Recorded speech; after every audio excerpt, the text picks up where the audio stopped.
সুপ্রিয় দর্শক, স্বাগত জানাচ্ছি আজকের সম্পাদকীয়তে। সাথে আছি আমি মুস্তফা খন্দকার। মধ্যপ্রাচ্যের যুদ্ধ পরিস্থিতিতে অস্থির বৈশ্বিক জ্বালানি বাজার সামাল দিতে সাশ্রয়ী পথে হাঁটছে সরকার। আন্তর্জাতিক বাজারে তেলের দাম দ্বিগুণ হলেও জনস্বার্থে দাম অপরিবর্তিত রাখা হয়েছে। তবে সংকট মোকাবেলায় স্কুলগুলোতে অনলাইন অফলাইন ক্লাসের সমন্বয় এবং সপ্তাহে 6 দিন পাঠদানের মতো নতুন পরিকল্পনার কথা ভাবা হচ্ছে। এদিকে বিদ্যুৎ ও জ্বালানি মন্ত্রী ইকবাল হাসান মাহমুদ জ্বালানিদের কৃত্রিম সংকটের কথা জানিয়েছেন। প্রাসঙ্গিক এসব বিষয় নিয়ে আজকের সম্পাদকীয় বৈশ্বিক জ্বালানি সংকট সমাধান কি, আর এসব বিষয় নিয়ে আলোচনার জন্য স্টুডিওতে উপস্থিত আছেন শহীদুল ইসলাম বাবুল, সংসদ সদস্য বিএনপি, এবং আছেন সালাউদ্দিন আইয়ুবী, সংসদ সদস্য জামাত ইসলামী। এছাড়াও আমাদের সাথে ভার্চুয়ালি যুক্ত হবে অধ্যাপক ডক্টর শামসুল আলম, জ্বালানি বিশেষজ্ঞ। দর্শক, আপনারাও এই আলোচনায় অংশ নিতে পারেন। আলোচনায় অংশ নেওয়ার জন্য সরাসরি কল করতে হবে টেলিভিশনে পর্দায় দেখানো নাম্বার। এছাড়াও ফেসবুকের মাধ্যমে আপনাদের মতামত পাঠাতে পারেন। আলোচনা শুরুর আগে জানিয়ে দিচ্ছে আজকের শিরোনাম। জুলাই সনদ ধারণ করে বিএনপি, বাস্তবায়ন আদেশকে প্রতারণার দলিল আখ্যা, স্বরাষ্ট্রমন্ত্রীর বিশেষ কমিটি করার প্রস্তাব, গণভোটের রায় বাস্তবায়নের আহ্বান বিরোধী।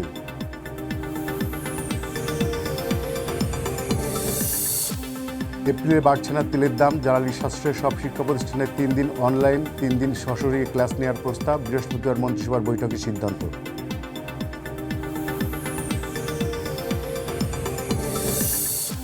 দেশ জুড়ে হামের প্রকোপ, রাজশাহীতে আরও 2 শিশুর মৃত্যু, ইউনিসেফ থেকে দ্রুতই আসবে টিকা, 9 মাসের আগেই আক্রান্ত বাড়ায় 6 মাসের ভ্যাকসিন দেওয়ার পরামর্শ।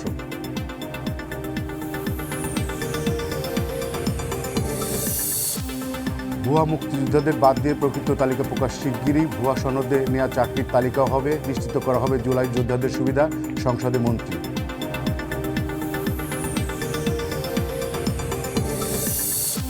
শাপলা চত্বর হত্যা মামলায় সাবেক ডিআইজি জলিলকে কারাগারে পাঠালেন ট্রাইব্যুনাল, জড়িত কেউ ছাড় পাবে না, শেষ পর্যায়ে তদন্ত, জানালেন চিফ প্রসিকিউটর।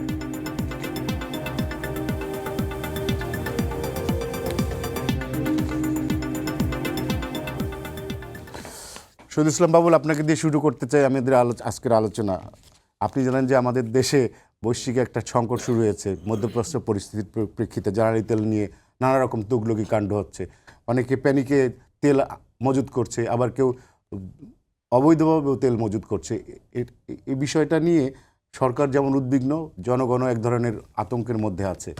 বিষয়টাকে আপনি আসলে কি সংকটের বিষয়টা সংকট হিসেবে দেখছেন, নাকি আপনার কাছে অন্য কিছু মনে হয়? না, সংকট তো বলতেই হবে, এটা বৈশ্বিক সংকট, এটা আমাদের একার সংকট না, সারা দুনিয়াব্যাপী এই গালফ ওয়ারের যে ইফেক্ট, আফটার ইফেক্ট বা ইফেক্ট, রানিং ইফেক্ট শুরু হয়ে গেছে, স্বাভাবিক ব্যাপার। তবে আমরা এতটুকু আশ্বস্ত করতে চাই, যেটা অনেক উন্নত বিশ্ব বা ওয়েস্টার্ন কান্ট্রিও এগুলা সামাল দেওয়ার জন্য তারা গলদঘর্ম হচ্ছে। বাস্তব আমাদের প্রতিবেশী দেশ সমস্ত দেশ, শ্রীলঙ্কা, তারপরে ভারত জুড়ে এটা নিয়ে একটা কি বলবো অস্থিরতা চলছে সর্বব্যাপী। তা স্বাভাবিকভাবে তার প্রভাব এখানে পড়বে, এটা তো অস্বীকার করার কিছু নাই। কিন্তু প্রবলেম যেটা হয়েছে আমাদের এখানে, যেটা আমরা এটাকে সর্বাধিক গুরুত্ব দিয়েছি, এটা ধরেন আপনার ইকোনমির উপর চাপ পড়ুক, যাই পড়ুক, তেলের যে সংগ্রহ এটা বাড়াবার জন্যে সব ধরনের তৎপরতা গ্রহণ করা হয়েছে। এবং আগামী এপ্রিল নাগাদ, এপ্রিলের প্রথম এবং শেষ নাগাদ, এপ্রিলের প্রথম দিকে আপনার 45,000 মেট্রিক টন অলরেডি পৌঁছে যাবে, এক সপ্তাহের মধ্যে। এবং এপ্রিলের শেষ নাগাদ আরও সব মিলিয়ে এপ্রিলে শেষ নাগাদ 1,10,000 মেট্রিক টন আপনার তেল আপনি পাবেন, সেই ব্যবস্থা নেওয়া হয়েছে। তো এখন আমার কনজাম্পশন কত সেটা একটা ইস্যু। আমার কনজাম্পশন নর্মালি ধরেন 33 থেকে 35, বড় সিজনে একটু বেশি কম হয় আর কি। তো আমার এখানে যদি 33-35 হয়, তাহলে কিন্তু আমার 1,10,000-এ 3.5 মাসের আমার বেশি হয়ে যায় এপ্রিলে যে সংগ্রহটা আমরা করতে পারবো। আমাদের যে যোগাযোগ করা হয়েছে, এবং রাশিয়ার সাথেও যোগাযোগ করা হয়েছে, বিকল্প সোর্স যেখানে, সেখানেও যোগাযোগ করা হয়েছে, যাতে কোনো কি বলে স্যাবোটাইজ বা কোনো কিছু না হতে পারে, তাই না? তো সেই কথাটা মাথায় রেখে, আর বর্তমানের যে বর্তমান প্রেক্ষাপটে আমরা দেখছি যে বিভিন্ন ওই তেলের পাম্পগুলোতে, পেট্রোল পাম্পগুলোতে লাইন আছে। স্বাভাবিকভাবে এটা হলো কি, আমরা যেটা এই কয়েকদিনে এই বিষয়গুলো বিশ্লেষণ করলাম, কারণ সাপ্লাই যেটা প্রয়োজন ছিল, ধরেন আমরা বিগত বছরের 25 সালের মার্চ মাসে যেই তেলের কনজাম্পশন বা সাপ্লাই ছিল, বা যা কনজিউমাররা যেটা ইউজ করছে, সেটা ধরেন এরকম 35,000-34,000 সামথিং মেট্রিক টন। তো এইবারও তো কম বেশি সেরকমই হবার কথা, সেরকমই হবার কথা, কিন্তু প্রবলেম যেটা হয়েছে, ধরেন একটা পাম্প যেমন নিকুঞ্জ পেট্রোল পাম্প, তারা এই সময়ে মার্চ মাসে 25 সালে তাদের সাপ্লাই ছিল 6,000 সামথিং মেট্রিক টন। এই সময় এসে তাদের সেই সাপ্লাইটা 25 তারিখ পর্যন্ত, গত 25 তারিখ পর্যন্ত সাপ্লাই হয়ে গেছে 9,000 টনের বেশি। এটি কি মানে অস্বাভাবিক ব্যাপার না? হ্যাঁ, এবং কয়েকটা পাম্প এগুলা, এই যে ট্রাস্ট ফিলিং স্টেশন একই অবস্থা, সোনার বাংলা ফিলিং স্টেশন যেটা আসাদ গেটে, সেটা ছিল 19,000 সামথিং মেট্রিক টন গত বছরের মার্চে। এবার 25 তারিখ পর্যন্ত 29,000 মেট্রিক টন অলরেডি তারা কি বলে 29,000 লিটার, আমি সরি মেট্রিক টন বলছি, 29,000 লিটার তারা অলরেডি সাপ্লাই করে ফেলছে। এই সাপ্লাইগুলো তো গভর্নমেন্টই দিচ্ছে, তাই না? তাহলে প্রবলেম হলো যে সংকটটা কেন হচ্ছে বা কি, এই যে panic, first of all panic, second thing হলো পেট্রোল মালিক বলেন বা মুনাফাখোর ব্যবসায়ী যারা মজুদদার, তারা এই দুষ্টামিটা করছে। কারণ প্রত্যেকেই জানে যে তেলের দাম বাড়বে, বাড়াটা সঙ্গত, স্বাভাবিক, সারা দুনিয়ায় বাড়ছে, শুধু বাড়া না, তেলের দাম আমাদের আশেপাশে সব দেশ আমাদের দেশের চাইতে তুলনামূলকভাবে বেশি। কিন্তু পাচারের ব্যাপারও আছে, সীমান্ত দিয়ে পাচার হচ্ছে। সেই জন্য অনেকেই বলছে যে এখন তেলের দাম বাড়ানো হোক, কারণ তেলের দাম বাড়াইলে আবার হয় কি, এই চাপটা তো আসলে সাধারণ মানুষের উপরে পড়ে স্বাভাবিকভাবে, আলটিমেটলি হ্যাঁ পড়ে। সেই জন্য আমরা মানে জনগণের যাতে কষ্ট না হয় সেই জন্য কিন্তু তেলের দামটা বাড়ানো হয় না। মানে প্রাইম মিনিস্টার অনেক চেষ্টা করেছেন, ওদিকে আমরা চেষ্টা করছি যাতে তেলটা পাচার না হয়ে যায়। খুব বেশি ডিফারেন্স হলো পাচার হওয়াটা স্বাভাবিক, এটা একটা। আর মজুদের যে বেশি 1046টা অপারেশন হয়েছে গতকাল পর্যন্ত, আমি জানি, আপনি জানেন যে হাজার হাজার 7,000 মেট্রিক টন ময়মনসিংহে এক পেট্রোল পাম্প মাটির নিচ থেকে পাওয়া গেল। এরকম চট্টগ্রামে, যশোরে বিভিন্ন জায়গায় অপারেশন হচ্ছে। তার মানে কি, মালিকরা করছে, পেট্রোল মালিকরা। আবার এর মধ্যে মানে ওই কী বলে সাবোটাজ হতে পারে, কারা কারা সরকারকে বিব্রত ব্যর্থ করবার জন্য এরকম হয়েছে। আবার হয় কি, মানে অনেকের মধ্যে একটা ধারণা যে তেল পাওয়া যাবে না, বোধহয় মহাসংকট দেখা দিবে। ওই যে মোটর সাইকেল চালায়, মোটর বাইক চালায়, সেও একবার তেল নিয়ে এটা বাসায় নিয়ে রেখে আবার ওই লাইনে ধরছে। তো এই ধরনের একটা ব্যাপার তো হচ্ছে। কিন্তু একটা কথা আমরা বলতে পারি যে তেলের যে পর্যাপ্ত প্রয়োজনটা, চাহিদাটা, সেটা আমাদের কাছে আছে এবং সেটা নিয়ে কোনো সংকট আশা করি হবে না, উদ্বিগ্ন হবারও কোনো কারণ নাই। আর সবচাইতে বড় কথা, ধরেন অকটেনের কনজিউমার কত পার্সেন্ট? 6.23% অনলি।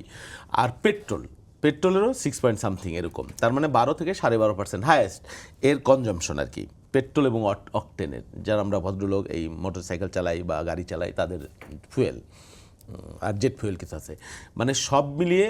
আর বাকিটা ম্যাক্সিমাম ডিজেলটা হলো যেটা ধরেন কৃষি, সেচ এবং ইন্ডাস্ট্রিয়াল ডিজেল নাকি যথেষ্ট মজুদ। সেইখানে কিন্তু কোনো রকমের ক্রাইসিস সংকটের কথা কেউ বলছেন আল্লাহর রহমতে, যেটা আমাদের মানে লাইফ লাইন, আমাদের ইকোনমিকের লাইফ লাইন এবং আমাদের কৃষির লাইফ লাইন। হ্যাঁ, তো সেই জায়গাটা কিন্তু এমন কোনো সংকট নাই। হ্যাঁ, ঢাকা শহরে গাড়িও একটু কমেছে, ঢাকা শহরে অনেকেই আতঙ্কে বিভিন্ন জেলায় যারা গাড়ি টাড়ি চালাইতো, পাবলিক পরিবহনে চলছে, একদিক দিয়ে সুবিধা, জ্যামও একটু কমছে। তো এইটা তো পার্মানেন্ট সলিউশন না। আচ্ছা, আমি একটু সালাউদ্দিন আইয়ুবের কাছে যেতে চাই। আপনার এই সরকার যে বিভিন্ন ধরনের উদ্যোগ নিচ্ছে এই সংকটটাকে মোকাবেলার জন্য, এটা কি আপনি যথেষ্ট মনে করেন, আপনার দল কিংবা আপনি কি মনে হয়? দেখুন, যে কোনো রুগীর সুস্থ হওয়ার জন্যে স্বীকৃতিটা সবার আগে প্রয়োজন। রুগী বলতে হবে যে আমি অসুস্থ, দেন ডাক্তার আপনাকে সাজেস্ট করবে যে আপনি এই জায়গাটাতে নিজেকে চেঞ্জ করেন অথবা সলিউশন করেন। বর্তমান জ্বালানি মন্ত্রী বেমালুম জনগণকে দোষারোপ করে বলছেন, 300 ধারায় তিনি সংসদে বিবৃতি দিয়েছেন, সচিবালয়ে বিবৃতি প্রকাশ করেছেন যে দেশে কোনো সংকট নাই। এখানে সংকট নাই বলার মধ্য দিয়ে তিনি এই সংকট সমাধানের কোনো উদ্যোগ নেবেন না বলেই একটা ইঙ্গিত দিয়েছেন স্পষ্ট, যেহেতু সংকট নাই সুতরাং সংকট দূর করার উদ্যোগ আবার কিসের? এই যে মানে চিন্তাটা, এই সেন্টিমেন্টটা, এটাই কিন্তু সংকটের মূল কারণ আমি মনে করি। এই চিন্তাটা জায়গায় এবং বিভিন্ন সময় বিভিন্ন রকম বক্তব্য আমরা বিভিন্ন জায়গা থেকে দেখেছি। এক্ষেত্রে আমি বলবো সরকারের মধ্যেই দ্বিচারিতা আছে, সরকারের মধ্যে দুই ধরনের বক্তব্য আছে। জ্বালানি মন্ত্রী বলছে কোনো সংকট নাই, আবার শিক্ষামন্ত্রী বলছে যেহেতু সংকট আছে সুতরাং শিক্ষা প্রতিষ্ঠানকে 3 দিন অনলাইন 3 দিন অফলাইন করে ভাগ করে দাও। আমাদের শহীদুল ইসলাম বাবুল ভাইও অকপটে স্বীকার করছে বৈশ্বিক সংকট হিসেবে বাংলাদেশে তেলের সংকট আছে, অথচ মানে জ্বালানি মন্ত্রী বলছে কোনো ধরনের সংকট এখানে নাই। এটা অনেকটা জ্বালানি মন্ত্রী যে বক্তব্য দিয়েছে এটা কিতাবে আছে গোয়ালে নাই, এরকম একটা ব্যাপার হয়ে গেছে। কারণ গতকালকে আমি যেটা বলছি কৃত্রিম সংকটের কথাই উনি বলছেন যে আসলে সংকট নাই, কৃত্রিমভাবে তুলে ধরা হচ্ছে তাদের সামনে। যখন গতকালকে সংসদের ভিতরে থেকে শুনলাম যে কোনো সংকট নাই, সন্ধ্যায় সংসদ থেকে বের হয়ে ট্রাস্টের এখানে দেখলাম যে প্রায় 3-4 কিলোমিটার বিরাট লাইন, লম্বা লাইন। আমি নেমে দাঁড়িয়ে জিজ্ঞেস করলাম আমি গতকালকে একটা টেলিভিশনে গিয়েছিলাম, সেখানে জিজ্ঞেস করলাম যে কতক্ষণ যাবত, বলতেছে 3 ঘন্টা যাবত দাঁড়ায় আছে। 3 ঘন্টা যাবত দাঁড়িয়ে আছে একটা লোক, যদি এরকম হয় এটাকে আপনি সংকট বলবেন না? আপনি শুধু এটা নয়, অনেকে তো আতঙ্কেও নিয়ে জমা রাখছে, মজুদ রাখছে তেল। জমায়ে রাখছে, মজুদ রাখছে, এই সংখ্যাটা কত? আপনি 10% ধরেন, আমি ধরেই নিই যে জমায়ে রাখছে, আতঙ্ক করছে, আর 90% সেন্টিমেন্টকে আপনি কি অস্বীকার করবেন? এটা কি সংকট বলবেন না? বাংলাদেশে এখন আপনি যদি উপজেলা পর্যায়ে, জেলা পর্যায়ে, ইউনিয়ন পর্যায়ে ঘুরেন, শত শত পাম্প পাবেন যেখানে লেখা আছে তেল নেই, বন্ধ। নির্দিষ্ট একটা সময় তারা বন্ধ রাখছে, বন্ধ রেখে রেখে চালাইতে হচ্ছে, কারণ তার তেল নেই।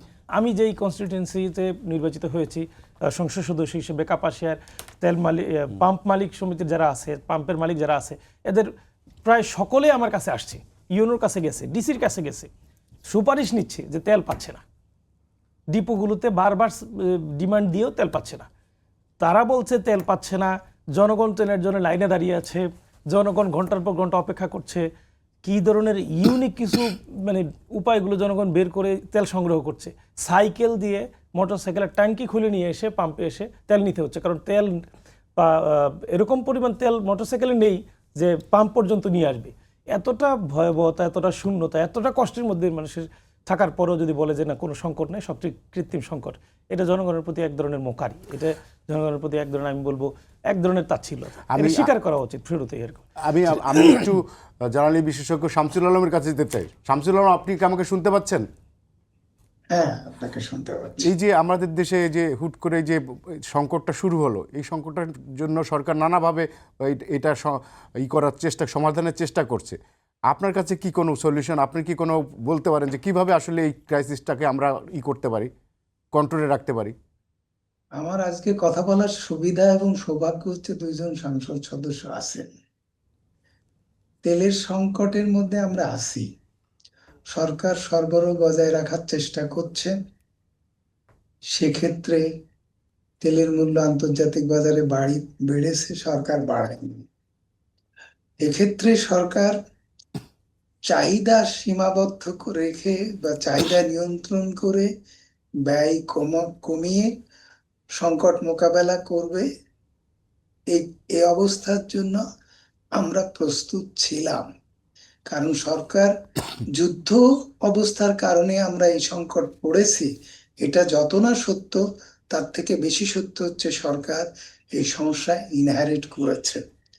এবার আমি আসি, তত্ত্বাবধায়ক সরকার যখন ক্ষমতায় এসেছিল তখন বিদ্যুৎ খাতে, তার আগে সময়ে বিদ্যুৎ খাতে ঘাটতি ছিল 35 থেকে 40 হাজার কোটি টাকা।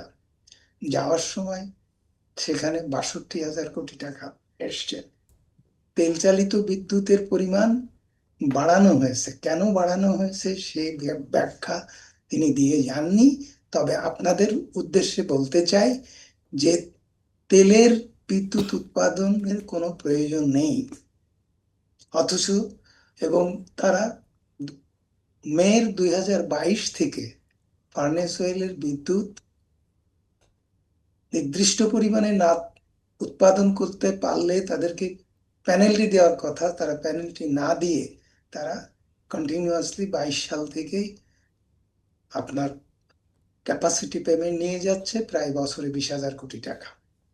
আমরা যখন কনজিউমার অ্যাসোসিয়েশন এই লাইসেন্স বাতিলের জন্য 42টা প্ল্যান্টের লাইসেন্স বাতিল করে 22 হাজার টাকা সেভ করতে বললাম এবং আদালতে মামলা দায়ের করলাম, তখন বিদ্যুৎ বিভাগ রাতারাতি তেল থেকে বিদ্যুৎ উৎপাদন বাড়ালো এবং লোকের দেখালো যে তারা আগে সরকার লোডশেডিং করেছে, তারা লোডশেডিং করলো না।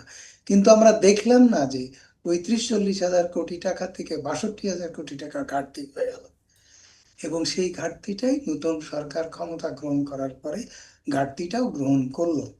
এবং সেই সময় তথ্য ছিল বা তথ্য এখনো আছে, সরকার মাসে 10-12 হাজার কোটি টাকার বিদ্যুৎ কেনে, বিক্রি করে পায় 5 হাজার কোটি টাকার কিছু বেশি। সরকার অর্থ মন্ত্রণালয় থেকে ভর্তুকি বরাদ্দ দেয় 2200-2300 কোটি টাকা, 2600-2700 কোটি টাকা ঘাটতি থেকে যায়। গত দিনের সমকালের মিটিংয়ে বিদ্যুৎ মন্ত্রী বললেন যে বকেয়া 42 হাজার কোটি টাকা, 47 হাজার কোটি টাকা। এখন আসেন, এদিকে সরকার 3 কার্গো এলএনজি আমদানি করা পাইপলাইনে রেখেছে। এই টাকা জোগাড় করা, এই বকেয়া পরিশোধ করা, 2026 সালে কিস্তিতে লোন পরিশোধে শুরু হবে, এসব কোনোটাই সরকারের সক্ষমতা ছিল না এবং রিজার্ভ শূন্য হয়ে গেছে। এবং এই আমদানিকৃত বিদ্যুতের বিল, কয়লা আনা, তারপরে এলএনজির বিল, এসব পরিশোধ করার মতো পয়সা সরকারের নেই। সরকারকে এটা মোকাবেলা করতে হলে তাকে এই যা হচ্ছে তাই করতে হতো যদি সংকট নাও হতো। তার মানে সরকারের এই এই উদ্যোগটা বাস্তবতাটা ঠিক আছে, সরকার যেসব পদক্ষেপ নিচ্ছে এগুলো ঠিক আছে? আমি পরেরটাই আসি। ঠিক যদি বলেন, আমি বলবো ঠিক নেই। আবার যদি বলেন এই অবস্থায় সরকার যা করছেন, যে বিদ্যুতের বা জ্বালানির দাম না বাড়িয়ে যে অবস্থা নিয়েছে, আমি মনে করি সরকার দূরদর্শিতার পরিচয় দিয়েছে। দাম বাড়ালেও উদ্বৃত্ত টাকা সরকারের কাছে নিত, কিন্তু সরকার ডলার পেত না এবং সরকার এগুলোকে আমদানি করতে পারতো না, আবার এই সংকট নিরসন হতো না। তো এরকম একটা অবস্থায় সরকার পে স্কেলের জন্য যে 40,000 কোটি টাকা রাখা হয়েছিল, সেই টাকা সরকার ডাইভার্ট করে এদিকে আনছে, আরো সব উৎসাহ থেকে টাকা জোগাড় করে এই সংকটে মোকাবেলা করার চেষ্টা করছে। এটা একটা বলতে পারেন প্যারাসিটামল টাইপের অবস্থা, কোনো রকম ভাবে ঠেকিয়ে রাখা। সংকটের ব্যাপারটি সরকারের মধ্যে স্পষ্ট, যে ওই যে 3 দিনের ডে, মানে অনলাইনে ক্লাস, 3 দিনের ফিজিক্যাল ক্লাস, এসব করে সরকার মানে চাহিদা নিয়ন্ত্রণ করার চেষ্টা করছে এবং মোকাবেলা করার চেষ্টা করছে। কিন্তু সবচেয়ে মানে উদ্বেগের বিষয় হচ্ছে সরকারের নির্দেশ, আদেশ, সিদ্ধান্ত প্রতিপালনের সক্ষমতা সরকারের সংশ্লিষ্ট প্রতিষ্ঠানগুলো নেই। আমি এই শামসুল আলম ব্যাপারটি আপনাকে এখানে একটু সরকার, থামাবো, আমি আপনার কাছে আবার আমি আসবো। এইটুকু একটা সেন্টেন্স আপনি নিয়ে নেন, যে এই যে সক্ষমতা নেই, প্রতিপালন করতে পারছে না, এই বিষয়টি সরকারে আমলে নিতে পারছে না। এইটা হচ্ছে সবচেয়ে উদ্বেগের বিষয়। সিদ্ধান্ত একটা হবে, আবার বদলাবে, আবার হবে, চলতে থাকবে। একটা প্র্যাকটিসের মধ্যে সরকার এসে গেছে, কিন্তু সরকারের হাত পা সঙ্গ প্রত্যঙ্গ বলতে পারেন যে প্যারালাইজড হয়ে গেছে, তারা ধন্যবাদ, ফাংশনিং ধন্যবাদ এ নেই। আপনাকে। আমি শহীদুল ইসলাম বাবুল আপনার কাছে আবারও আসি। সেটা হচ্ছে যে যে এই যে সরকার যেসব উদ্যোগ নিচ্ছে, এইসব উদ্যোগে জনগণ কেন আশ্বস্ত হতে পারছে না? না, জনগণ তো স্বাভাবিক, কারণ যুদ্ধ কত দূরে যায় কে যায়, মানুষ সেটা খবর রাখছে বা রাখবে। আশ্বস্ত সবসময় হতে পারে না। বন্যা হবে কি হবে না মানুষকে দেখেন না, সবাই রাস্তা দিয়ে মানে লাইন ধরে চাউল কিনে, আলু কিনে, তেল কিনে, এটা কিনে, আশঙ্কা থেকে এটি করা হয় আর কি। সরকার আশ্বস্ত করবে, সরকারের কাছে আবার মানুষের মধ্যে প্যানিক তো স্বাভাবিক একটা ব্যাপার, এটা তো থাকেই। ধরেন ব্যাংক যদি বলেন, ব্যাংক থেকে যদি আপনি একদিনের সমস্ত টাকা তুলে নেন, ব্যাংকের পক্ষে কি চলা সম্ভব? হয়েছে তো এরকম ঘটনা, হয় না? তো ব্যাঙ্কগুলো তো কলাপস করবে, দিতে পারবে না, স্বাভাবিক ব্যাপার। আর ধরেন এই মানুষ যেটা আমাদের তো মেইনটা আসলে বড় সিজন, ইরি সিজনের যে ব্যাপার, সেই জিনিসটা সরকারের মাথায় আছে। এবং আপনি দেখবেন যদি জ্বালানি তেলের দাম বাড়াই দেওয়া হয়, আমার ধারণা তখন বাজারে হিউজ সাপ্লাই আসবে। ডিউটি রিজন যারা মজুত করেছে তারা তো সেটা মার্কেটে ছেড়ে দেবে। সেই জন্যে সংকট যে ঘনীভূত হয়ে যাবে দ্রুতই, বিষয়টা এরকম না। এবং তেল পাইপলাইনে অনেক তেলের ক্রয়ের ব্যবস্থা হয়েছে, সেটা পাইপলাইনে আছে, সেটা আমরা পেয়ে যাব এপ্রিল নাগাদ। সুতরাং এখানে এবং দেখেন প্রতিদিন সরকারকে 167 করোড় টাকা কিন্তু এই খাতে, উনি যেটা বললেন, দিতে হচ্ছে, ভর্তুকি দিতে হচ্ছে। সুতরাং সরকারের জন্য এটা বিরাট চাপ, এটা ঠিক। আর সংকটের কথা আমার ভাই যেটা বলেছে যে সংকট নাই, জ্বালানি মন্ত্রী মিন করেছেন যে তেলের সংকট নাই। আমরা যেটা বলা হয়েছে যে সরকারের কাছে তেল নাই, সাপ্লাই হবে না, সেই সংকটটা নাই। কিন্তু ওই যে তেল যে সাপ্লাই দেওয়া হচ্ছে, প্রত্যেকটা পাম্পে আপনি খোঁজ নিয়ে দেখেন 1.5 গুণ সাপ্লাই দেওয়া হয়েছে, তারপরও তারা বেসামাল, মানে দিয়ে সারতে পারছে না, বা কেউ কেউ এর থেকে নিজেরাও মজুত করছে, কি করছে নানান জায়গায়, বললাম না বিভিন্ন জায়গায় অপারেশন হচ্ছে এবং তেল উদ্ধার হচ্ছে, তো ব্যবস্থা নেওয়া হচ্ছে সব। এখন ইদানিং ট্যাগ অফিসার নিয়োগ দেওয়া হয়েছে প্রত্যেকটা পাম্পে। তো আমরা তো কী করবো, বাংলাদেশের মানুষ যুগে মাতাল, সারাক্ষণ সবসময় উদ্বেগ উৎকণ্ঠা সবসময় আছেই। আর এটা তো সত্য, এটা তো সংকট তো হবেই। কিছুটা মধ্যপ্রাচ্যের যে তেলের মেইন সোর্স আমাদের যে জায়গা থেকে আমরা আনতাম, সেই জায়গায় এলএনজি এখন সরকার কিন্তু অনেক বেশি দামে সিঙ্গাপুরের স্পট মার্কেট থেকে এলএনজি কিনবার জন্য অলরেডি অর্ডার দেওয়া হয়ে গেছে। সেই জন্য আমরা তৎপর আছি, সরকার খুব তৎপর আছে এবং সরকারের আন্তরিকতা আছে, সরকার চেষ্টা আছে। আমাদের বিরোধী দলের বন্ধুদের প্রতি অনুরোধ করবো কি, আমরা সংকট অস্বীকার করছি বেমালুম, এটা কথা না। আর এই পেট্রোল মন্ত্রী, জ্বালানি মন্ত্রী যেটা বলেছেন যে তেলের সংকটটা নাই, তবে এটা যে লাইন যে আছে এটা তো অস্বীকার করার উপায় কি, এটা তো সবাই দেখছে, দৃশ্যমান। সেই জন্য বিরোধী দলের যারা আমাদের বন্ধু তাদের আমরা অনুরোধ করব যে মানুষ যাতে প্যানিক না হয়, আমরা সবাই মিলেই যাতে মানুষকে আশ্বস্ত করতে পারি এবং সকলে যাতে হুমড়ি খায় পাম্পের পরে না পড়ি, এটা আমরা সকলে মিলে আমরা মানুষকে বোঝাবো, বলবো এটা। কিন্তু তেলের আমাদের আলহামদুলিল্লাহ এই শেষ মৌসুম বা জুন জুলাই পর্যন্ত তেলের সাপ্লাই যে বন্ধ হয়ে যাবে এরকম না। সালাউদ্দিন আইয়ুবী, আপনার কাছে এবার একটু অন্য প্রসঙ্গে যাই আমি। সেটা হচ্ছে যে সংসদে জুলাই সনদ নিয়ে, গণভোট নিয়ে নানা রকম কথা হচ্ছে এবং আজকেও সংসদে এটা নিয়ে আলোচনা হয়েছে। সো আপনার হযরত আব্দুল্লাহ কথা বলেছেন, আক্তার কথা বলেছেন, স্বরাষ্ট্রমন্ত্রী কথা বলেছেন, আন্দালি পার্থ কথা বলেছেন। জুলাই সনদ নিয়ে আসলে সরকার তো বলছে যে জুলাই সনদ তারা বাস্তবায়ন করবে। বিরোধী দলের কেন তাদের এত মানে সরকারের প্রতি অবিশ্বাস, এটা কেন? দেখুন, আমরা তো এই 12ই ফেব্রুয়ারি নির্বাচনের মধ্য দিয়ে একই সাথে দুইটা ফলাফল পেয়েছি, দুইটা রেজাল্ট পেয়েছি। একটা হলো আমরা জাতীয় সংসদের সদস্য হিসেবে নির্বাচিত হয়েছি, আর একটা গণভোটের রায় পেয়েছি। দুইটার রেজাল্টের প্রেক্ষিতে, গণভোটের রায়ের প্রেক্ষিতে গণপরিষদ গঠিত হওয়ার মতোই সংস্কার পরিষদ গঠন হওয়ার কথা, একই সাথে সংসদ সদস্য হিসেবে শপথ নেওয়ার কথা। যেদিন সংসদ সদস্য হিসেবে আমরা শপথ নিলাম, সব ধরনের আয়োজন হলো। সরকারের পক্ষ থেকেই একই ব্যক্তিকে দুইটি শপথের জন্য চিঠি দেওয়া হলো। আমি সেই চিঠি পেয়েছি, আশা করি শহীদ হোসেন বাবুল ভাই সেই চিঠি পেয়েছেন। সেই চিঠি প্রেক্ষিতে আমরা প্রস্তুতি নিয়েছি এবং আমরা বিরোধী দলীয় সংসদ সদস্য 77 জনেরা রয়েছেন, আমরা কিন্তু শপথ গ্রহণ করেছি। কিন্তু সংকট বা এই যে আলোচনার জন্ম দিয়েছে হলো বিএনপি এবং তার জোটে যারা রয়েছে তারা সেখানে গিয়ে সংস্কার পরিষদের সদস্য হিসেবে শপথ গ্রহণ করলো না। শপথ গ্রহণ না করার মধ্য দিয়ে, আমি একটু বলছি, আমরা শেষ করি। শপথ গ্রহণ না করার মধ্য দিয়ে তারা একটা এই সংস্কারের ব্যাপারে আশঙ্কা জনমনে তৈরি করে দিল। সাধারণ মানুষের মধ্যে ব্যাপক প্রচার এখন, সবার কাছে প্রশ্ন, আসলে বিএনপিকে সংস্কার মানবে? বিএনপিকে আদৌ সংস্কার করবে? বিএনপিকে আসলে জুলাইকে ধারণ করে? আসলে জুলাইয়ের যেই দীর্ঘদিনের কষ্ট করে ঘন্টার পর ঘন্টা, মাসের পর মাস বসে সংস্কার কমিশনের যে সিদ্ধান্তগুলো, সেগুলোকে আসলে বাস্তবায়ন করবে? এই জনপ্রত্যাশা থেকেই জনগণের রায়কে যাতে বাস্তবায়ন করে, জনগণের ভোটের মাধ্যমে যে গণভোট হয়েছে, 70% গণভোটের এই রায় যেন কার্যকর করা হয়, সংস্কার পরিষদ গঠন করা হয় এবং সংস্কার পরিষদের অধিবেশন ডাকা হয়। সেই জন্যই বিরোধী দল হিসেবে জনগণের কথাটুকু সংসদে বাংলাদেশ জামায়াত ইসলামী সম্মানিত আমির, বিরোধী দলীয় নেতা ডক্টর শফিকুর রহমান তুলে ধরেছেন এবং সংসদীয় নির্ধারিত কার্যবিধি অনুযায়ী নির্ধারণ নোটিশ আজকে নিয়ে এসেছেন। সেই নোটিশেরই নিষ্পত্তি বা আলোচনা আজকে সংসদে অনুষ্ঠিত হয়েছে। এটা মানে হঠাৎ করেই বিরোধী দল সংসদে কোনো বিশেষ বিষয় উত্থাপন করেছে, বিষয়টি এরকম নয়।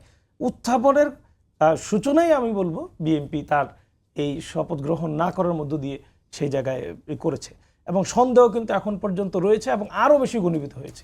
কারণ যতবারই এই আলোচনা উঠে যে সংস্কার পরিষদ গঠন করা হোক, এই সংস্কার বাস্তবায়নের জন্য সরকারের উদ্যোগ গ্রহণ করা হোক, তখনই কিন্তু সরকার দলীয় সদস্যদের মধ্যে যারা সংস্কার কমিশনে ছিলেন, যারা সংস্কার কমিশনে সবচেয়ে বেশি চা খেয়েছেন, সেই টেবিলে বসেছেন, জনগণকে বারবার আশ্বস্ত করেছেন, তারা লাফিয়ে উঠেন। তারা এই অবৈধ অধ্যাদেশ, সেই নানান বেড়াজালের মধ্যে করে তারা সংবিধান দিয়ে জুলাইকে চাপিয়ে ধরতে চান, জুলাইকে মাটি চাপা দিতে চান, হলে সংবিধান দিয়ে। এই জায়গাগুলো মানুষের মধ্যে একটা আশঙ্কা তৈরি করেছে। সেই জায়গা থেকে বিরোধী দলের পক্ষ থেকে এটা বারবার সেখানে উত্থাপন করার চেষ্টা করা হচ্ছে। আমি আমাদের শামসুল আলম আমাদের সাথে কি আছেন? জি আছে। আমি আপনাকে একটা প্রশ্ন করে আপনাকে আমি আপনাকে সাথে আমি শেষ করব। সেটা হচ্ছে যে আনু মোহাম্মদ বলেছেন যে অনেক দিন ধরে আমাদের দেশে তেল, গ্যাস, বিদ্যুৎ, জ্বালানি সরকারের নিয়ন্ত্রণে নেই। এই সংকটটা অনেকটা আগে থেকেই শুরু হয়েছে। আপনার কাছে কি মনে হয়? এবং বিকল্প জ্বালানির কোনো সন্ধান আমরা করছি কিনা, সরকারের সেরকম কোনো উদ্যোগ আছে এখন কিনা? আমি আমার প্রথম পর্বের বক্তব্যে বলে এসেছি যে সরকার কি পরিমাণ আর্থিক ঘাটতি, বকেয়া, ঋণ এগুলো সরকার ইনহেরিট করেছে। এখন আসেন, তারপরে পাশাপাশি এও বলেছি যে সরকারের অঙ্গ প্রত্যঙ্গ যেমন বিপিসি, পেট্রো বাংলা, কোম্পানিগুলো, পদ্মা, মেঘনা, যমুনা, ইভেন পুরা সাপ্লাই চেনের পেট্রোল পাম্পগুলো, তারা সরকারের আদেশ প্রতিপালনের ব্যাপারে কমপ্লায়েন্স এনশিওর করতে পারছে না, করছে না, এটাই স্পষ্ট। এবং তেলের কালো বাজার তৈরি হয়েছে, যেটা সরকারি দলের সাংসদ মহোদয় যেটা বললেন, আমরাও মনে করি, বিশ্বাস করি যে হ্যাঁ, তেল পর্যাপ্ত না থাকলেও তেলের সরবরাহ আছে। এতটা সংকট হওয়ার কথা না যে 8 ঘন্টা লাইনে থাকার পরে ক্ষুব্ধ হয়ে ট্রাক ড্রাইভার পাম্পের ম্যানেজারের উপরে গাড়ি তুলে দিয়ে তাকে হত্যা করে ফেলেছে। এই এইসব অবস্থাগুলো তৈরি না হওয়ার মতো বা তৈরি হওয়ার মতো জ্বালানি সংকট নেই, এটা আমরা বিশ্বাস করি। কিন্তু প্রশ্ন হচ্ছে যে এটা নিয়ন্ত্রণের ব্যাপারে সরকার বলতে তো প্রধানমন্ত্রী নয়, সরকার বলতে তো বিদ্যুৎ মন্ত্রী নয়, সরকার বলতে তো একেবারে পেট্রোল পাম্পের মালিক থেকে আরম্ভ করে বিপিসি জ্বালানি বিভাগ, তারা এই কমপ্লায়েন্স এনশিওর করতে পারছে না। সেটা সরকার কিভাবে দেখছে সেটা দেখার ব্যাপার। এবং সংসদেও এই ব্যাপারগুলো নিয়ে যেভাবে উদ্বেগ আসার কথা ছিল, আসছে না। এখানেই বড় ধরনের একটা বিভ্রান্তি। আমি আপনাকে এটাই মেসেজ দেওয়ার চেষ্টা করেছি যে সংকট ছিল, সংকট যুদ্ধ না লাগলেও এরকম পরিস্থিতির মধ্যে আমরা পড়তাম। এবং গ্রীষ্মের সময় জ্বালানি সরবরাহের জন্য আমরা ডলারের সংস্থান করতে পারতাম না। যুদ্ধ না আসলেও এই অবস্থার শিকার আমরা হতাম। এখন আসেন, বিগত সরকারগুলো বলেছেন যে তাদের কাজ হচ্ছে একটাই, সেটা হচ্ছে মূল্য বৃদ্ধি করে ঘাটতি প্রশমিত করা। ভর্তুকিও তারা দেবে না। ভর্তুকি তুলে এনেছে, একই বছরে 3 বার মূল্য বৃদ্ধি করে 3 বছরের মাথায় সমস্ত ঘাটতি সমন্বয় করে দেবে। এই বিষয়ে আজান দিয়ে বিআরসি আইন সংশোধন করে মূল্য বৃদ্ধির ক্ষমতা জ্বালানি এবং বিদ্যুৎ বিভাগ নিয়ে নেয়।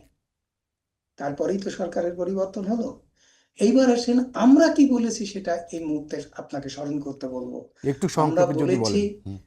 আমরা বলেছি যে বিদ্যুতের মধ্যে, জ্বালানির মধ্যে, গ্যাসের মধ্যে, কয়লার মধ্যে, সবকিছুর মধ্যে লুণ্ঠনমূলক ব্যয় সমন্বয় হয়ে ব্যয় বৃদ্ধি হয়েছে। লুণ্ঠন প্রোটেক্ট করেন, লুণ্ঠন অ্যাসেস করেন, রেগুলেটরি কমিশনকে বলেন গণশুনানি করে মূল্য বাড়াই, গণশুনানি করে মূল্য কমানো হোক।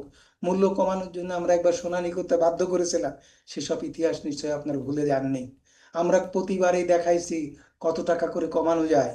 শেষ গণশুনানিতে আমরা হিসাব করে দেখাইছি 2022 সালে 4 টাকা কমানো নয়, 40,000 টাকা কমানো যায়। সরকারের বিকল্প অবস্থা হচ্ছে, সরকার এখন বিআরসি কে আদেশ দিক যে ভোক্তারা বছরের পর বছর ধরে যে দাবি করে আসছে, তুমি তাদের নিয়ে গণশুনানি করে সরকারকে পরামর্শ দাও যে কোন খাতে কতখানি কমানো যায়। তারা সরকারকে পরামর্শ দিক, আইনে পরামর্শ দেওয়ার দায়িত্ব বিআরসি। এইবার আসেন বিআরসির চেয়ারম্যান এবং বিআরসি কি করেছে, গণশুনানি বিরোধী অবস্থান নিয়েছে। গণশুনানি করে না, ঘরে বসে মূল্য বৃদ্ধি করায়। বিআরসি কে বয়কট করেছে ক্যাব। সেই অবস্থায় সরকার বিআরসি চেয়ারম্যানকে পদত্যাগ করতে বলেছে, বিআরসি চেয়ারম্যান পদত্যাগ করেনি। তাহলে ক্যাব গণশুনানিতে যাবে না, যাচ্ছে না, গণশুনানি হয়নি। এই কমানোর জন্য ব্যবস্থা নেওয়ার আর কোনো কর্তৃপক্ষ নেই। এই অবস্থায় কম্পিটিশন কমিশন অকেজো, ভোক্তা অধিদপ্তর অকেজো, বিআরসি অকেজো। এসব কিছু সক্রিয় করার বিষয়টি সংসদে আলোচনা হচ্ছে না কেন? এক আচ্ছা, নাম্বার, এটাকে কেন পুনরুদ্ধারের ব্যবস্থা হচ্ছে না, আমরা কমানো হচ্ছে না, আমরা আশা করার করব জন্য আয়োজন শামসুল আলম হচ্ছে যে না কেন? সংসদে বিষয়টা নিয়ে আলোচনা হবে। আমার হাতে খুব বেশি সময় নেই। আপনার কাছ থেকে মূল্যবান আমরা পরামর্শ শুনলাম, আপনাকে ধন্যবাদ। আমি শহীদুল ইসলাম বাবুল। এবার আমি আপনার কাছে আসছি এই সংস্কার পরিষদ, গণভোট এবং এই অধ্যাদেশগুলো নিয়ে বিএনপির অবস্থান কি কোনো চেঞ্জ হয়েছে? কোনো চেঞ্জ হয়নি, একদম স্পষ্ট, মানে স্বচ্ছ কাচের মতো স্পষ্ট। বিএনপি আগেও যা বলেছে, জুলাই চার্টারের সময় দীর্ঘ আলোচনা হয়েছে, সেখানেও যা বলেছে এখনও তাই বলছে এবং ভবিষ্যতেও তাই বলবে। কেন বলবে? বিষয়টা হলো জুলাই চার্টার, জুলাই সনদ। সমস্ত রাজনৈতিক দল তর্ক বিতর্ক আলোচনা ডিবেট সব শেষে আমরা জুলাই চার্টার স্বাক্ষর করেছি। জুলাই চার্টার স্বাক্ষর করেছি, সংবিধান সংস্কার আদেশ না। জুলাই চার্টার এবং সংবিধান সংস্কার আদেশ, তার মধ্যে অনেক পার্থক্য এবং ব্যত্যয় হয়ে গেছে। আমি তো ওটা স্বাক্ষর করিনি, আপনি জোর করে আমাকে চেরোতা খাওয়াচ্ছেন। হ্যাঁ, আপনি কেন জোর করে খাওয়াবেন? এবং শুধু সেটা না, আমি যে নোট অফ ডিসেন্ট দিয়েছি যেসব জায়গায়, সেই জায়গাটা তো একটা মৌলিক অনেক জায়গা আছে এখানে, সেই জায়গাটা আপনি এই আদেশের মধ্যে রাখেননি। এবং গণভোটের যে চারটেই, এটা টোটালি একটা মানে কি বলবো, ধূম্রজাল, গাঁজাখুরি। এখন আপনি বলতে পারেন যে আপনি কেন গণভোটে ভোট দিয়েছেন, আই হ্যাভ নো অপশন তখন। বাট এখন তো একটা সার্বভৌম পার্লামেন্ট হয়েছে, এর উপর তার কোনো কিছু নাই। সবরিন একটা পার্লামেন্ট হয়েছে, তখন তো সেটা ছিল না। হ্যাঁ, তো সেই জন্যে আমাদের বক্তব্য দেখেন, সংবিধান সংস্কার আদেশ, এই আদেশ তো প্রেসিডেন্ট দিতেও পারেন না। কোন কোন কোন ধারা বলে তিনি দেবেন? তবে হ্যাঁ, গণভোট ঠিক আছে, বাদ দিলাম। গণভোট, মানুষ যে ভোট দিয়েছে তার প্রতি একটা রেসপেক্ট কেন দিয়েছে? যে সংস্কার চায় মানুষ, বা আমরাও বলেছি। দেখেন, সংস্কার আমরা তো বলিনি কখন। দেখেন, বারবার বিএনপিকে সংস্কার বিরোধী বলবার চেষ্টা হয়েছে নির্বাচনের আগে থেকে, কিন্তু ব্র্যান্ডিং করা হয়েছে ধারাবাহিক। মানুষ এসব জেনেছে, শুনেছে, বুঝে তারপরে বিএনপিকে ভোট দিয়েছে, তাদেরকে না। তাদের কথা আস্থা করলে তাদেরকে ভোট দিত না। এখন আপনি বলবেন যে 69% দিছে আবার সংস্কারের পক্ষে। অবশ্যই সংস্কারের পক্ষে, সংস্কারের পক্ষে তো আমিও। আমি কেন সংস্কারের পক্ষে না? বিএনপি যে সংস্কারের যে 31 দফা দিছে, জুলাই চার্টার যেটা দিছে, সেটার সাথে আপনি কেন নাই? জুলাই চার্টারের সাথে আপনি কেন নাই? বরং এখানে গণভোটে যদি এই বিষয়টা উল্লেখ করা হইতো যে রাজনৈতিক দলগুলো, একটা কথা, এখানে তো ব্যাপক গোজামিল 4টে কোশ্চেন দিয়েছেন। ধরেন 2টা কোশ্চেন আমি অ্যাগ্রি করি আর 2টা কোশ্চেন ডিসএগ্রি করি, ওখানে কি আমি লিখবো আমি 2টা সমর্থন করি আর 2টা আর 2টা না? মানে গণভোটের প্রশ্নগুলো ছিল, অপশন আছে। এবং গণভোটে প্রশ্ন আনছেন আপনি ভাব সম্প্রসারণের মতো মৌলিক জায়গাটা আনছেন, এর পিছনে যে ডিটেইলস আছে সেটা কি কোনো মানুষ পড়ে ভোট দিয়েছে? আমার ধারণা তারেক রহমান সাহেব ভোট চেয়েছেন, সেই কারণে মানুষ ভোট দিয়েছে। আপনাদের জন্য দিয়েছে ম্যাক্সিমাম ভোট, সেটা আমি মনে করি না। তো চেয়েছে কেন? সংস্কারের জন্যে, পরিষ্কার বক্তব্য। তো সংস্কার যে আমরা করব না, আপনাকে এই কথা কে বলেছে? বারবার আপনি আমাকে সংস্কার বিরোধী বলবার চেষ্টা করছেন, প্রথম থেকে ব্র্যান্ডিং করছেন। যেমন আওয়ামী লীগালারা কইতো বিএনপি মুক্তিযুদ্ধের বিরোধী দল, মুক্তিযুদ্ধ ধারণ করে না। হ্যাঁ, এখন সেই মুক্তিযুদ্ধকে বিএনপিকে ধারণ করা লাগতেছে। হ্যাঁ, আর কোনো ধারণ করবার লোক নাই। আমাকে এখন বলা যাচ্ছে সংস্কার বিরোধী। ভাই, সংস্কার যদি আমরা না চাইতাম, আপনার আগে আমরা সংস্কার দিয়েছি। এবং সংস্কারের যে 31 দফা জুলাই চার্টার, সেই জায়গাটায় আপনি আসেন। জুলাই চার্টার এর জন্য আজকে সংসদে আলোচনা হয়েছে, বিস্তর আলোচনা হয়েছে, এবং সেখানে জামাতে ইসলাম, এনসিপি জোট, তারা এইটা নিয়ে তেমন কোনো যুক্তিসঙ্গত মানে উত্তরই দিতে পারেনি, দাঁড়াইতেই পারেনি। এখানে আন্দালিব রহমান সাহার্থ সাহেব, সালাউদ্দিন আহমেদ সাহেব যারা কথা বলেছেন, আইনমন্ত্রী কথা বলেছেন, হ্যাঁ, এবং যথেষ্ট যুক্তি তথ্য এবং দিয়ে এর এগেনস্টে বিরোধী দলীয় যিনি প্রধান, তিনি কিছু আবেগের কথা বলেছেন বা যুক্তির কথা বলেছেন, বিগত ইতিহাসের কথা বলেছেন, যেটা আমাদের অঙ্গীকার, এটা না হলে আমরা ইতিহাসে আস্থা করে যাব, হ্যান ত্যান। এখন খালি আপনারা সংবিধানের কথা কন, আইনের কথা কন। তার মানে উনিও বুঝছেন যে আসলে এখানে আইন টাইন কোনো বিষয় না। বিষয়টা হলো যে আমরা এটা ওয়াদা করেছি, জুলাই হয়েছে, সুতরাং এগুলা হইতে হবে। সেই জন্য আমার কথা হলো কি, যে সংস্কারটা আমরা অবশ্যই করি, একসাথেই করি, এবং একটা সংস্কার কমিটি হবে সমস্ত রাজনৈতিক দলকে দিয়ে। আজকে হবে কি, মানে আজকে এটা উঠেছে, এই দাবি উঠেছে যে একটা সংবিধান কি বলে, সংশোধন বা যাই বলেন, সংবিধান সংস্কার একটা কমিটি হবে। সেই কমিটির সুপারিশের ভিত্তিতে যদি হয়, আমার মনে হয় না এটা কোনো বেসিক সমস্যা হয়ে যাবে। আর আমাদের তো অঙ্গীকার আছেই, আমরা যেটা জুলাই চার্টারে স্বাক্ষর করেছি সেটা আমরা অক্ষরে অক্ষরে পালন করব। এবং আমি আপনাকে বলি, এই জুলাই চার্টারের মধ্যে আমরা ঐক্যমত্য হয়েছি কিন্তু 80 থেকে 85% জায়গায় আমরা একমত হয়েছি। জামাতও কিছু কিছু পয়েন্ট দিছে, কেউ নোট অফ ডিসেন্ট দিয়েছে, আমিও কিছু কিছু নোট অফ ডিসেন্ট দিয়েছি, অন্য রাজনৈতিক দলও নোট অফ ডিসেন্ট দিয়েছে। তখন কথা হয়েছিল, ওখানে লেখাও আছে যে রাজনৈতিক যারা ম্যান্ডেট পাবে তারা তাদের ওই কি নোট অফ ডিসেন্টের অংশটুকু হয়তো বিবেচনায় নেবে না, তাদের মতো করে বাকিটা তারা এক্সিকিউট করবে। তো এখানে তো কোনো সমস্যা আমি দেখছি না সংস্কারের। কিন্তু আপনি হাই হয়েছেন, দুনিয়াব্যাপী একটা সংকট শুরু হয়েছে, যুদ্ধ শুরু হয়ে গেছে, মানুষের একটা উদ্বেগ উৎকণ্ঠা, এগুলো নিয়ে আপনি যতটা না কথা বলতেছেন, ডে অন থেকে আপনি আরে ভাই সংবিধান সংস্কার আদেশ কই গেল, এটা গেলো ওইটা গেলো। সেটা কি 1 মাসের একটা পার্লামেন্ট, 4 দিন মাত্র আমি পার্লামেন্ট অংশগ্রহণ করলাম, অনলি 4 days। হ্যাঁ, আপনি এখনই এটা মানুষ যাইতেছে মইরা, সংকট, পৃথিবীর যুদ্ধ শুরু হয়ে গেছে, সেইটা নিয়ে আপনার কোনো মাথা নেই। আমি জানি না এটা তাদের কি অ্যাসাইনমেন্ট। আচ্ছা, সালাউদ্দিন আইয়ুবী আজকে পার্থ একটা কথা বলেছে যে সংবিধানের কথা উঠলে আপনারা এক ধরনের আতঙ্কে ভোগেন এবং ওদিকে যেতে চান না, এবং উনি বলেছেন যে মুক্তিযুদ্ধর বিষয়টাকে আপনারা তখন বেমালু, সংবিধান যেহেতু মুক্তিযুদ্ধের একটা ফল আমাদের 72 সংবিধান, সেই কারণে আপনারা এটাকে ছুঁড়ে ফেলতে চান। মানে বিষয়টা আসলে কি? আপনি যে কথা বলেছেন এ কথা, সংবিধান ছুঁড়ে ফেলার কথা কিন্তু জামাত ইসলামী কেউ একবার বলেনি। কিন্তু বিএনপির অবিসংবাদিত নেত্রী তিনি 2011 সালের 13 এপ্রিল স্পষ্ট করে বলেছেন, সুযোগ পেলে আমরা এই 72-এর সংবিধান ছুঁড়ে ফেলি না, উনি মনে হয় উনি বলেছেন সংশোধিত, যেটার জন্য অবশ্যই না, তত্ত্বাবধায়ক সরকার বাতিল অবশ্যই করেছিল, এই সংবিধান ছুঁড়ে ফেলে দেওয়া হবে, উনি কথা বলেছেন। I have a record, I have a video record.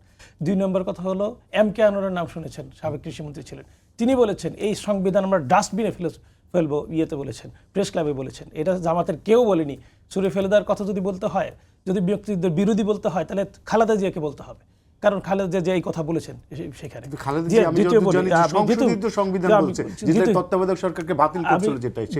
সেটা হলো যে দেখেন, ওই ওনারা এখন বলার চেষ্টা করছে বিগত সরকার প্রতারণা করার চেষ্টা করেছে। আমি তো বলবো স্পষ্ট, বিএনপি জনগণের সাথে প্রতারণার চেষ্টা করেছে। যে বিএনপি হাক ডাক ছেড়ে বর্তমান মাননীয় প্রধানমন্ত্রী বারবার বিভিন্ন জায়গায় হাত ধরে করজোর মিনতি করে জনগণের কাছে বলেছেন, হ্যাঁ ভোটে আপনারা একটি ভোট দিবেন। শহীদ আবু সাইদ ভাইয়ের সেই ইয়েতে গিয়ে আকুতি করে জনগণকে বলছেন যে আবু সাইদ ভাইয়ের গণ্য হলেও আপনারা হ্যাঁ ভোটে একটি ভোট দিবেন। সেই হ্যাঁ ভোটকে, সেই গণভোটকে এখন সংসদে দাঁড়িয়ে টকশোতে বলছে যে এটা অবৈধ, এটা কোনো অধ্যাদেশ না, এটা কোনো আদেশ হয় নাই, এই ভোটই বৈধ না। তাহলে তখন কেন এটার পক্ষে আপনি ফিরিস্তি গাইলেন? যে ছেলের সাথে আপনি ঘটা করে বিয়ে দিলেন, বিয়ের পরে বলছেন যে তাদের যে বিয়ের অনুষ্ঠানটা বৈধ ছিল না, তাহলে আপনি এই পরবর্তী প্রজন্ম কিভাবে আপনি মানে করবেন, চালাবেন? এটা তো নিজের সাথে সবিরোধিতা, নিজের সাথে নিজের প্রতারণা, নিজের সাথে নিজের দেশের সাথে প্রতারণা, নিজের দেশের জনগণের সাথে প্রতারণা। এই প্রতারণা দেশের মানুষ বুঝে গেছে। এই জন্য বিএনপির লোকজন ব্যাপকভাবে হাকডাক শুরু করে দিয়েছে যে আমরা জুলাইয়ের পক্ষে, আমরা যে কোনো মূল্যে অক্ষরে অক্ষরে প্রতি পৃষ্ঠা প্রতি লাইন বাস্তবায়ন করব, এই কথাগুলো বলার চেষ্টা করে। তিনি বলছেন যে জামাতের কেউ যুক্তি দিতেই পারে নাই। আপনারা তো যে আগে যে কথাগুলি বলেছেন 71, 72 বিধি, এই সেগুলো এখানে বলার চেষ্টা করেছেন। আপনারা সেই আবেগের কথাগুলোই বলেছেন। মাননীয় আইনমন্ত্রী শেখ খালেদা জিয়া, তারেক রহমান, শহীদ জিয়া, এই কথাগুলো এখানে বলার চেষ্টা করেছেন। এগুলো কি আবেগ না? এগুলো তো আসলে কোনো যুক্তির পাঠ না। এই আবেগগুলো এখানে উপস্থাপন করেছেন।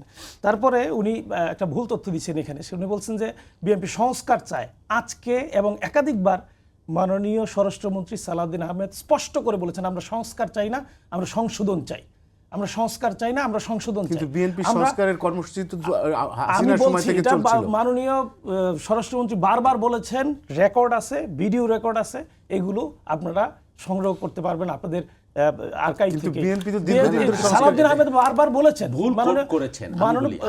উনি বারবার বলেছেন যে সংস্কার চাই না, আমরা সংশোধন চাই, যেটা সাংবিধানিক বিধানের মধ্য থেকে করা সম্ভব।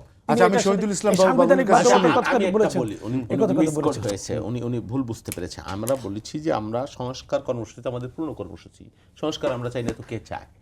এই জায়গাটা, এই কথাটুকু কিন্তু স্বরাষ্ট্রমন্ত্রী বলেন না। কে বলছে? স্বরাষ্ট্রমন্ত্রী কেন বলল? প্রধানমন্ত্রী বলতেছেন আমরা সংস্কার চাই না, এটা কোনো কথা না, এটা মোটা দাগে একটা কথা। এখন আপনি যেটা বলছেন সেটা বোধহয় সংবিধান সংস্কার না সংশোধন, এই জায়গাটার কথা এইটা আপনি বলছেন।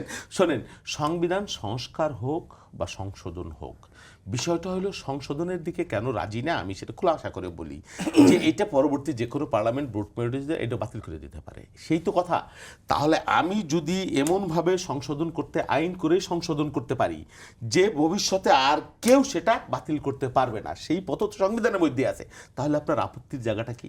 কি কারণে আপনি আপত্তি করছেন? সংস্কারের আপত্তিটা কেন আপনাদের? আচ্ছা, সংস্কার সংশোধনে যদি আমাদের সংস্কারের আপত্তিটা কেন করছেন আপনারা? বাস, আচ্ছা, আপনি সংশোধন না বলে সংস্কার কেন বলছেন? এই কথাটা আমি একটু বলি, সংস্কার কমিশন হয়েছে, সেই সংস্কার কমিশনে আমি একটা সংস্কার কমিশনের একটা নির্যাস জিস্ট এই জায়গায় সেটা জায়গায় মতো আসছে হ্যাঁ, জায়গা মতো জিস্ট এবং আচ্ছা জিস্ট সংস্কার কমিশনে কি ছিল জাতির কাছে উপস্থাপিত হয়ে সেটা হা ভোটে বাস্তবে রূপান্তরিত কোথা থেকে আসলো সংস্কারের মধ্যে কি ছিল ভাই ভাই আমার কথা এই শুনেন জায়গায় একমত হয়েছে আমার কথা শুনেন আমার কথা শুনেন আমার কথা শুনেন জনগণ বুঝে শুনে এখানে যে 4টা প্রশ্নের উত্তর দিয়ে কথা তো সেখানে শুনতে হবে কথা তো শুনতে হবে সংস্কার যে কমিশন হইলো তারা যে জুলাই সনদ করলো সেখানে তো নোট অফ ডিসেন্ট ছিল তা আপনার ওই সংস্কার কমিশন চূড়ান্ত রিপোর্টে সেটা নাই কেন? এটা তো জাতির সাথে স্পষ্ট প্রতারণা। আপনি আগে করেছেন কেন করেছেন? এই কমিশনকে দিয়ে আচ্ছা এই যে করেছেন আপনারা আমি বলি কোনো অপশন ছিল না মানুষের। আপনি ব্যালট ধরাই দিয়েছেন, তাহলে আপনি নিজের সাথে নিজে ব্যালট ধরাই দিয়েছেন। আমার কথাটা শুনেন, আপনি দেখাইলেন না এই জায়গাটা আপনি ক্লিয়ার করেন। আপনি আমার কথাটা শুনেন, এই জায়গাটা একটা পণ্য দেখে শুনে কিনলেন যে আসলে এটার আউটপুট হলো আচ্ছা আপনি কিনে ব্যবহার আপনি এই জায়গাটায় প্রতারণা হয়েছে কিনা আমার সাথে বলেন তো। আপনি দেখাইলেন কনে একটা, পরে কাজের মেয়ে দিয়ে দিলেন বিয়ের সময়, আর বলবেন যে এটা তালাক দেওয়া যাবে না। হ্যাঁ, বিয়ে হয়ে গেছে, কাবিন হয়ে গেছে, কাজের মেয়ে আমি দিচ্ছি, এটা কিন্তু আপনাকে জানানো হয়েছে আগে। না না না না, ওয়েবসাইটে প্রকাশ করা হয়েছে, তালাক তো দিছি আমরা।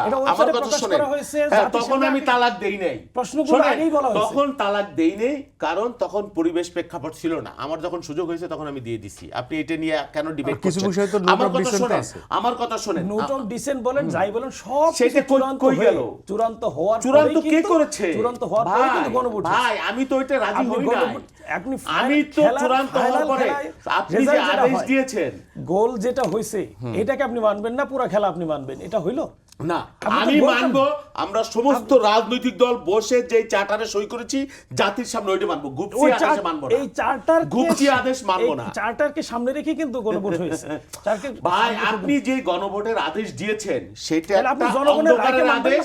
প্রেসিডেন্টকে আপনি মানেন না, প্রেসিডেন্টের ভাষণ মানেন না, জনগণের রায়কে মানে মাংস খাবেন না, মাংস ঝোল খাইতেছেন, প্রেসিডেন্টের আলোচনা করতেছেন, আপনারা তো প্রেসিডেন্টের আদেশ এখন মানতেছেন, আবার প্রেসিডেন্টকে মানতেছেন না। আপনারা প্রেসিডেন্টকে মানতেছেন না। আমরা প্রেসিডেন্ট যে অধ্যাদেশ দিয়েছে, এটা বেআইনি অধ্যাদেশ, সংবিধান এলাও করে না, স্পষ্ট এলাও করে না। আমার কথা হলো আপনি সংবিধান যেটা আপনার বিরুদ্ধে যাচ্ছে, আমি জুলাই চার্টারে যেটা আসেন, আপনার মত হচ্ছে না, আপনি জুলাই চার্টারে আসেন, জুলাই চার্টারে আপনি আসেন না, এটা আপনি বলতেছেন যে জুলাই চার্টারে কেন আসতে চান না? সমস্যাটা কোথায়? জুলাই চার্টার কি সংস্কার আমি তো না? জুলাই চার্টারে এসেই গণভোট কোথায় জুলাই চার্টারে এসে? জুলাই চার্টারে একটা গণভোটে আছে? জুলাই চার্টারে আমি যে নোট অফ ডিসেন্ট দিলাম, আপনি যে নোট অফ ডিসেন্ট ওইটা গেল কই? যিনি খেলোয়াড় ছিলেন তিনি তো আগে দেখাইছেন আপনাকে, নোট অফ ডিসেন্ট দেখাইলে বৈধ হয়ে গেল। দেখাইলে বৈধ হয়ে গেল। আপনি আমরা যেটা ঐক্যমত্য হইলাম, সকলে মিলে ঐক্যমত্য হইছি, আমাদেরও তো নোট অফ ডিসেন্ট একজন না, আমি একা হইনি, আপনি ঐক্যমত্য হইছেন, আপনি সেই জায়গাটা নাই কেন? আচ্ছা আমি বাবুলকে শুনি, তারপর আপনার কাছে আসবো। আমার কথা হলো পরিষ্কার, আমরা সমস্ত জাতির কাছে দায়বদ্ধ, নট জামাত এবং অধ্যাদেশ বা আদেশের প্রতি দায়বদ্ধ না। জাতিকে সামনে রেখে 3 মাস লাগাতার আলোচনা করে আমরা একটা কনক্লুশনে পৌঁছেছি। সেটা রাতের অন্ধকারে জালিয়াতি করে উল্টেই দিছে। এখন বলে যে এটা আপনার খাইতে হবে, এটা আপনার মানতে হবে। আপনি কেন মানবেন না? আশ্চর্য ব্যাপার। গণভোটের মধ্যে আপনার যে আমরা নোট অফ ডিসেন্ট দিয়েছি উচ্চকক্ষ গঠন নিয়ে, সেই জায়গাটা নাই 2 নম্বরের ইস্যুতে। তো আপনি সেটা গণভোট চাপাই দিচ্ছেন আমার উপরে, একটা গুজামিল ধূম্রজাল সর্বব্যাপী দিয়ে। এখন এটা কোন আইন, এটা আদেশ, এটা মানতে হবে, এটা চেরতা খাইতে হবে, বেসিক জায়গাটা। এটা তো ডিবেটের জায়গা না। আপনি সংস্কার চাচ্ছেন, আমি সংস্কার চাচ্ছি, আপনার আমার মধ্যে পার্থক্য হয়েছে 15%, 20%, 80% তো কোনো পার্থক্য নাই। তাহলে আমরা সেটা বাস্তবায়ন করব। একটা সভরেন পার্লামেন্ট আমাদের পেয়েছি আমরা, এর উপর আর কোনো কিছু নাই। জনগণের পার্লামেন্ট, সেই পার্লামেন্টে আপনি আছেন, আমি আছি, আপনারা আসেন, আলোচনা করি যে আমরা কিভাবে বাস্তবায়ন করব এবং ভবিষ্যতে কেউ যাতে উল্টেই না দিতে পারে সেই পথই সংবিধানের মধ্যে আছে। আপনি এই জায়গায় না এসে আপনি বেআইনি আদেশের উপর ভিত্তি করে গণভোটের কথা কইতেছেন, এটা করতেছেন, রাতের আদেশের কথা বলতেছেন। কেন বলতেছেন ভাই? আপনিও যেটা চান আমিও সেটা চাই। এইটা তো ডিম আগে না মুরগি আগে, এই তর্কের কোনো প্রয়োজন নাই। আপনি আইন মানেন না এতদিন, সংবিধান এতদিন অর্ধেক মেনেছেন, গোজামিল দিয়ে এসছেন, এখন আপনি এখনো তাই করতেছেন, করতে চান, কেন করতে চাবেন? এখন তো আপনার পার্লামেন্ট আছে, এখন আপনি আইন কতদিন আপনি মানবেন না, কতদিন আপনি গোজামিল দিবেন?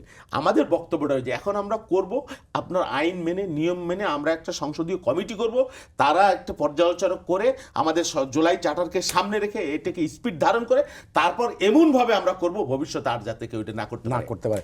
আপনি যদি 1 মিনিটে কিছু বলেন আমার কাছে। আমি শুনেন যে ক্রিমগুলো যেগুলো তো আসলে দেশের মৌলিক পরিবর্তন হবে, নতুন প্রজন্ম যেটাতে চেয়েছিল, যে জন্য শাহাদাত হয়েছে শহীদ আবু সাইদ ভাইয়ের, এগুলোতে বিএনপি নোট অফ ডিসেন্ট দিয়ে রাখছে। বাংলাদেশে প্রাইম মিনিস্টার এবং রাষ্ট্রপতির ক্ষমতার যে ভারসাম্য, সেই জায়গায় বাংলাদেশে সাংবিধানিক যে প্রতিষ্ঠানগুলোতে প্রদান এবং কমিশনের সদস্যগুলো নিয়োগের ক্ষেত্রে যে প্রক্রিয়া, সেই প্রক্রিয়া, তত্ত্বাবধায়ক সরকার যে ব্যবস্থা, সেই ব্যবস্থা, Settle. এই যে বিচার বিভাগে আমি বলি, বিচার বিভাগ settle. শহীদুল ভাই 1 মিনিট সময় দিয়েছে, তার মধ্যে যদি 30 সেকেন্ড চলে যায়। বলেন, sorry। যে বিচার বিভাগের যে আলাদা এই সবগুলো ইস্যুতে যেগুলোতে আসলে পরিবর্তন হওয়া দরকার, এটা না হলে দেশ আসলে কোনো চেঞ্জই আসবে না। আর 80 ভাগ যা বলছে এগুলো আসলে কোনো চেঞ্জের মধ্যে পড়ে না। এইগুলোতে তারা নোট অফ ডিসেন্ট দিয়েছে এবং তাদের স্বার্থে তাদের মতো করে তাদের ইচ্ছা প্রতিফলন করে দেশের মানুষের স্বার্থকে বিকিয়ে দিয়ে গণভোটের রায়ের বিপক্ষে গিয়ে বিএনপি এটা সংস্কার বলে জনসভার মধ্যে সংশোধন বলে প্রচার করার চেষ্টা করতেছে। ধন্যবাদ। এটা একই সাথে। 30 সেকেন্ড 30 সেকেন্ড আমি বলে দিই। আচ্ছা, এই যে নোট অফ ডিসেন্ট দিছে, এটা কি মানুষ জানে না? এটা তো প্রকাশ্য, আগেও বলছি এখনো তাই বলতেছি যে এই জায়গায় আমাদের আপত্তি না, আছে। note of এটা dissent জেনে তো মানুষ আমাকে ভোট দিছে, এইটা জেনে তো মানুষ আমাকে ভোট দিছে, তা আপনি আমাকে কেন বাধ্য করবেন? এবং ওইখানেও লেখা ছিল, এই চার্টারের মধ্যেও লেখা আছে যে যারা ম্যান্ডেট পাবে তারা যে নোট অফ ডিসেন্টের বিষয়গুলো আছে তারা তাদের মতো করে সেটা বিবেচনা করবে। সেখানেও লেখা আছে জুলাই চার্টারের মধ্যেও। এখন আপনি গায়ের জোরে বলতেছেন যে না, নোট অফ ডিসেন্ট কেন দিছে? এবং নোট অফ ডিসেন্ট আপনিও দিছেন, আপনি দেন নাই? নোট অফ ডিসেন্ট কেন দিছে এই প্রশ্ন কেউ করতেছে না। আপনিও তো দিয়েছেন। নোট অফ ডিসেন্ট কেন দিছে এই প্রশ্ন কেউ করতেছে না। আমাদের হাতে আর সময় নেই। শহীদুল Note of ইসলাম বাবুল এবং dissent, সালাউদ্দিন আপনাদের- নবী, আপনাদের দুজনকে ধন্যবাদ। আমাদের হাতে আর সময় নেই, পরে আমরা এই বিষয় নিয়ে আবার আলোচনা করব। দর্শক, এই ছিল আজকের সম্পাদকীয় থেকে। আগামীকাল আবার দেখা হবে একই সময়। শুভরাত্রি।